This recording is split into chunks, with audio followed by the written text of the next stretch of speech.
Hi, Gary Zacharias with the Apologist bookshelf. I want to pull a book off the shelf today of one of my favorite authors, Tim Keller.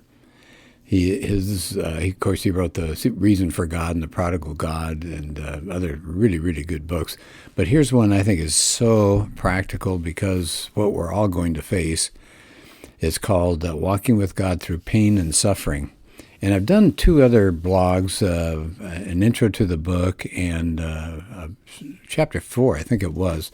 And I wanted to walk through the book a little bit more. So chapter 1 is called The Cultures of Suffering. And he's got a quote here. "What's the point?" my father asked as he lay dying. Wow. It said in the last weeks of his life, this is Tim Keller talking, my father faced all sorts of painful illnesses all at once: congestive heart failure, 3 kinds of cancer, had a gallbladder attack, emphysema. At one time he said to a friend, "What's the point?" He was too sick to do the things that made his life meaningful. So why go on? And at the funeral, then his friend related to Tim's family how he gently reminded the dad of some basic themes in the Bible. If God had kept him in this world, then there were some things for him to do for those who are around him. Jesus was patient under even greater suffering, so we could be patient under lesser suffering. And this is the key, isn't it? Heaven will make amends for everything. It said it did restore his father's spirits in the last part of his life here. But he said one of the main ways a culture serves its members, any culture, is by helping them face terrible evil and adversity. And so sociologists have analyzed, I guess, and compared different ways that cultures train its members for grief and for pain and loss.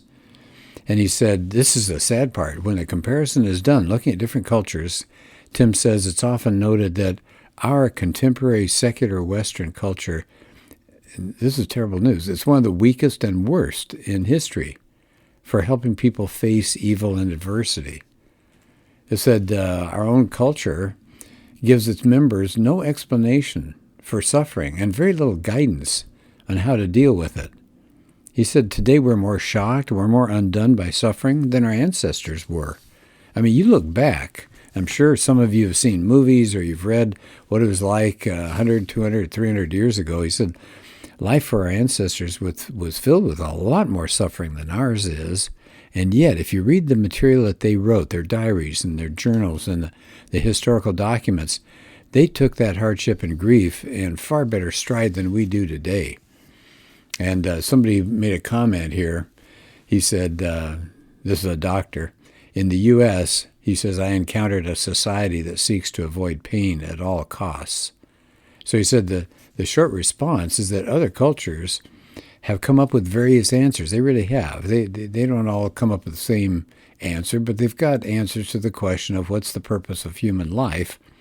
And in every one of these other worldviews, suffering can, despite it being really painful, be a way to achieve your purpose in life.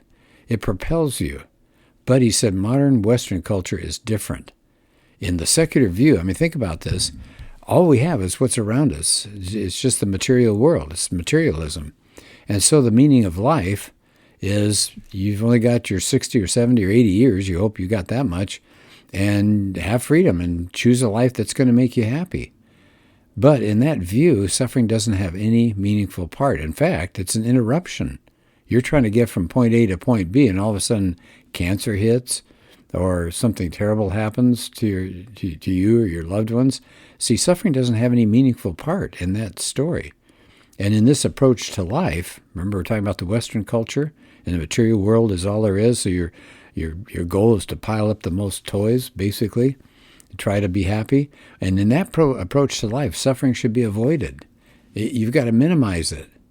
And secular people are in trouble. And so he said there are 4 ways societies in the past, non-Western societies, how they've helped victims of suffering and evil respond when they're in terrible straits. So here's one. It's called the moralistic view. So some cultures have taught that pain and suffering stem from the failure of people to live rightly. You know, if you honor the moral code, if you pray to whatever God that they tell you to, or gods, that your life will go well. So he says, think about karma. That's probably the purest form of that moralistic view. So if you're suffering now, you're getting payback for what you did in the past.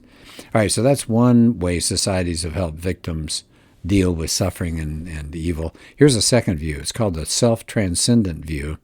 Buddhism says suffering doesn't come from your past deeds, but from unfulfilled desires. And the desires are the result of an illusion that we have, that we think we're individual selves. And the solution to suffering is to extinguish desire through a change in consciousness. So you got to detach your hearts from material things and detach yourself from other people. And the goal is to achieve a calmness of the soul, and you get rid of desires.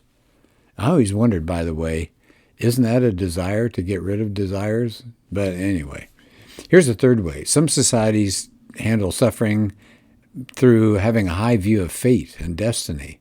So they believe, for example, that your life is set by the stars or by supernatural forces or by the doom of the gods, or just take Islam, for instance. You got the inscrutable will of Allah. So people of wisdom and character reconcile their souls with this reality. So in these cultures, you just submit to some kind of difficult divine fate, and you say, oh, well, and no compromise, no complaint. That's a high virtue in that society. Then there's one other set of cultures, another way that they deal with pain and suffering. It's called a dualistic view of the world. And they don't believe the world is fully controlled by fate or God, but it's a battleground between forces of darkness and light. And so you have injustice, you have sin, you have pain, because there are evil forces as well as powerful good forces. So sufferers are casualties in this war. So there are four different approaches, and they seem to be at odds with each other, but they are pretty much alike. Each one tells its members, don't be surprised by suffering. It's going to be part of life. And sufferers are told, in addition, that suffering can help them rise up and move toward the main purpose of their life, which might be spiritual growth or mastery of yourself or achieving honor, things like that. And then third, all these different approaches, people are told the key to rising and achieving a suffering is something they have to take the responsibility to do. They've got to get themselves in some sort of right relationship to spiritual reality. So all of these ancient approaches, he says, they take suffering seriously. They see it as a way to some greater good. So that's interesting. So what's the Western culture? Let's take a look at the West. So he says, Western culture's approach is very different when it comes to suffering. Western science sees the universe as naturalistic, right? There's no spirit anywhere. It's just all matter. There's no purpose. There's no sin. There's no cosmic battle. Western societies just see suffering as just an accident, total accident. I mean, think about what Richard Dawkins says, everybody's favorite atheist, to quote, "The total amount of suffering per year in the natural world is beyond all decent contemplation. In a universe of blind physical forces and genetic replication, some people are going to get hurt. Other people are going to get lucky, and you won't find any rhyme or reason in it, nor any justice. The universe that we observe has precisely the properties we should expect if there is, at bottom, no design, no purpose, no evil, no good, nothing but pitiless indifference." That's pretty grim, huh? But that's exactly, that's it. I mean, Dawkins has nailed it. If, and that's a big if all we have around us is the physical world and there's no spiritual aspect, there's no God, there's no heaven, there's nothing else, then yeah, it's just randomness. It's just an accident. It's scary as all get out. So in Dawkins' view, people struggle because they don't accept that it doesn't have any purpose. So don't try to look for a purpose. It's just senseless. There's no such thing as a category of good and evil. Not in this kind of universe. Now, that's pretty grim stuff. I'd hate to have to live like that. But Dawkins is asking for the impossible, Tim says. Without meaning, we die. So if you take that assumption, that secular idea that this whole the whole universe is just a materialistic place, there's no spirituality, then where are you going to get your purpose? Where are you going to get the comfort? It's going to have to be some kind of material good in this world, or some kind of condition here, some kind of safety, some kind of pleasure. But suffering blocks that kind of stuff, doesn't it? Suffering either destroys that or puts it into a deep jeopardy. So the meaning of life here, Tim Keller is saying, in the U.S., it's pursuit of pleasure and it's personal freedom. And then suffering comes along and just knocks people sideways. Where's our freedom? Where's the pursuit of pleasure? And he says all other cultures say the higher purpose of life is besides your happiness, it's besides your comfort, maybe moral virtue or enlightenment or honor or faithfulness to the truth. And in those cultures, reaching these kinds of meanings of life can be achieved through suffering, not avoiding it. It's through suffering.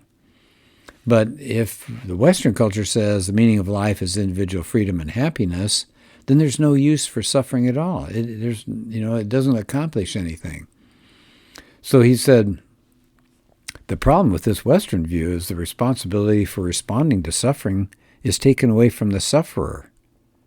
Did you catch that? He says traditional cultures say the main responsibility when you're suffering, it's on the shoulders of the people who are suffering. You have to do some kind of internal soul work. Maybe you got to learn patience, or you have to learn wisdom or faithfulness. But not today. It says there's a lot of confusion in our society. Everybody has an idea of what a sufferer should do, but nobody can agree on that.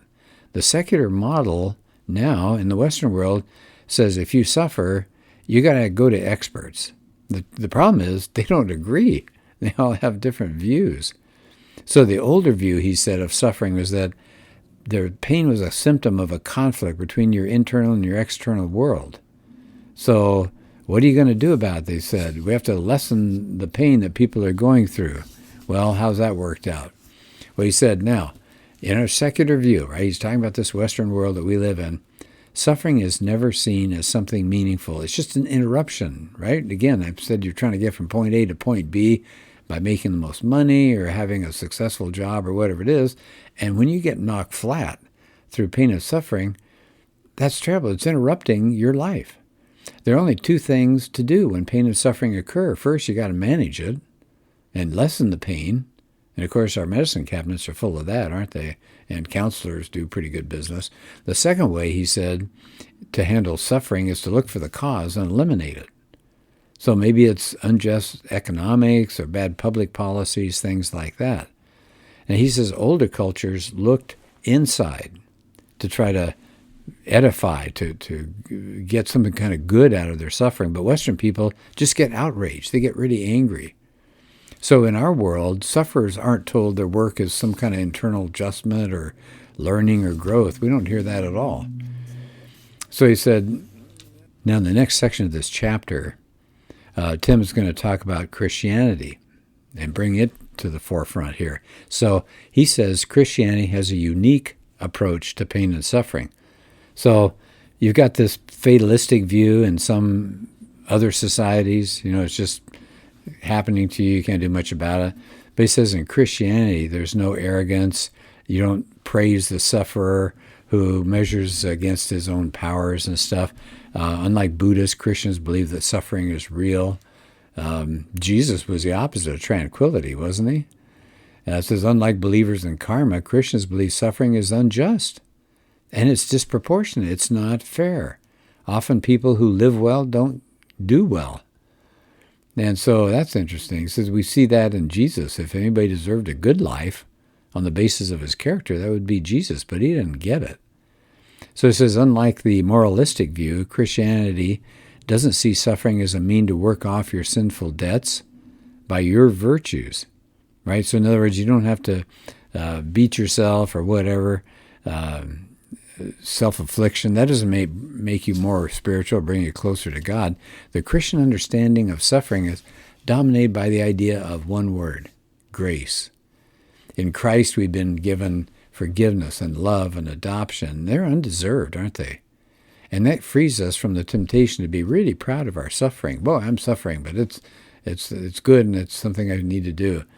But it's the present enjoyment of those goods that God gave us that makes suffering bearable. So Christianity teaches that suffering is overwhelming. It teaches us suffering is real. It teaches us suffering is often unfair. But suffering is meaningful. There's purpose to it. And if you face it rightly, it said it can drive us like a nail deep into the love of God, into more stability and spiritual power than you can imagine.